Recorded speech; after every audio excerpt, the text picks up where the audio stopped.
And so I was having a drink last year with a friend, and we were talking about how do you inspire people? How do you get people to talk again? How do you drive the conversation back? Obviously, we've got a lot of problems to take care of right here on this planet. But one of the beautiful things about spaceflight is it's all of us working together. Those rockets don't go anywhere unless you have hundreds or thousands of people kicking ass at their jobs. And we were trying to think of an image, something to sort of shock people into looking and thinking about this again. What we came up with was a red sports car and a David Bowie song. My friend Elon, who's with us here today.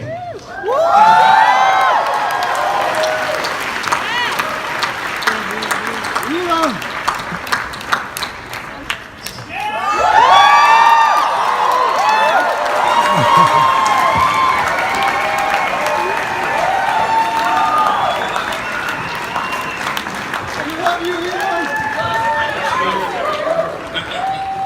We got room.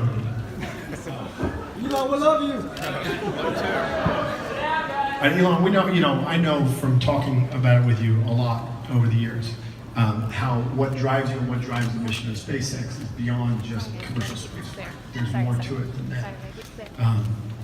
That there's a mission, there's a larger mission there. And I'd love if you talk a little bit about it. Yeah, sure.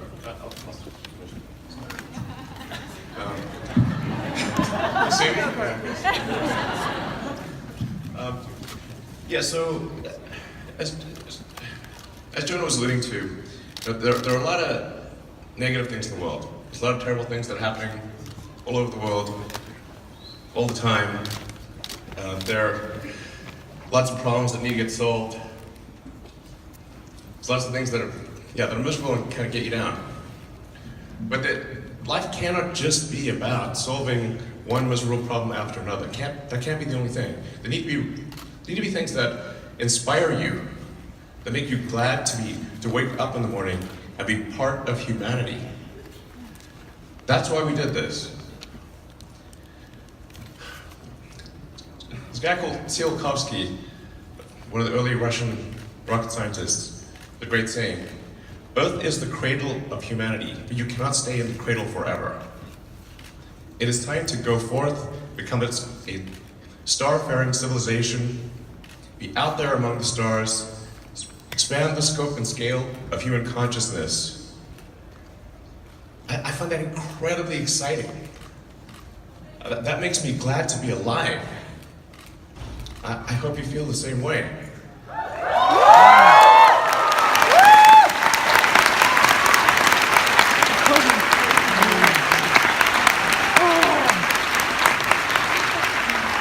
So I had the privilege of being down with Elon at launch control for the Falcon Heavy launch.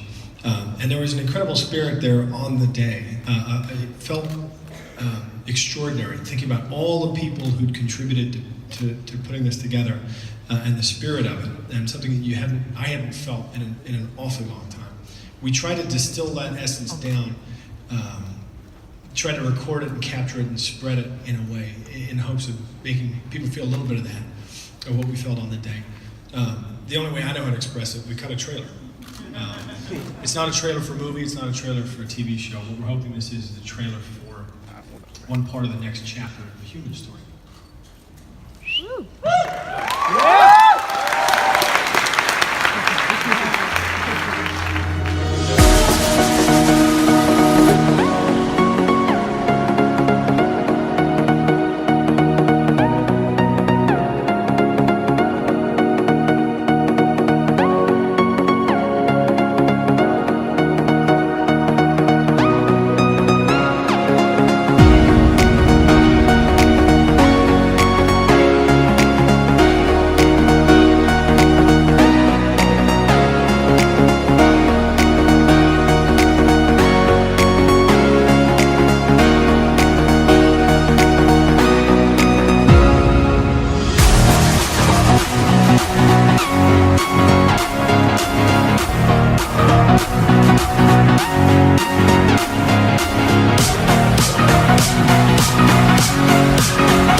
Now, you live in Southern California and Los Angeles, you travel a lot to San Francisco, and you're also interested as a big thought in whether it's possible to travel by what's called a hyperloop. In other words, you go at 800 miles an hour on the ground, essentially, kind of like a train, from Los Angeles to San Francisco. I mean, do we suffer from generally a kind of low level of ambition? Should we think bigger than HS2 and think about something like this?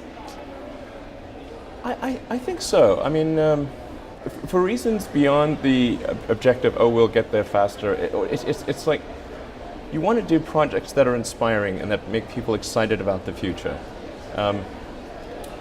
Life's got to be about more than just solving problems. You want to get up in the morning and say, yes, I'm looking forward to that thing happening. And I guess that was my essential disappointment with the California so-called high-speed rail. It's like I was looking at that, wow, and it's like, well, they've got better things. They did better things in Japan 30 years ago. They've got something way better in China. Why are we doing this and spending so much money on it? And it's going to take 20 years, and by that time we'll be 50 years behind what they've got in Japan. I mean, this just doesn't make sense. And that was my reaction. That was your reaction to what's happening in California. Yeah. We are behind California. Oh my God, sense. Really? Difficult though, maybe, to imagine.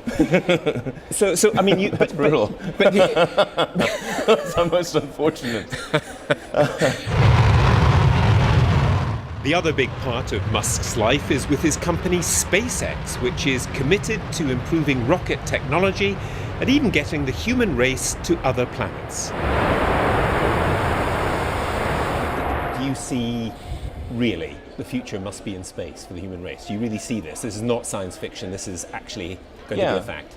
Absolutely. I think history fundamentally bifurcates in one of two directions. Either we are a multi-planet species and out there exploring the stars, or we are a single-planet species waiting around for some eventual extinction event. It's really that I personally I find more motivating, which is going and setting up a base on Mars would just be the greatest adventure ever.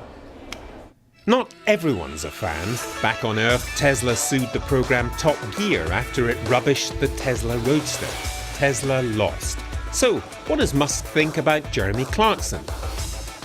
I think, well, Clarkson's show is much more about entertainment than it is about truth. And I think most people realize that, but not everyone. And I've actually enjoyed a lot of his shows, so it's not as though I just hate Top Gear or anything. He can be very funny and irreverent.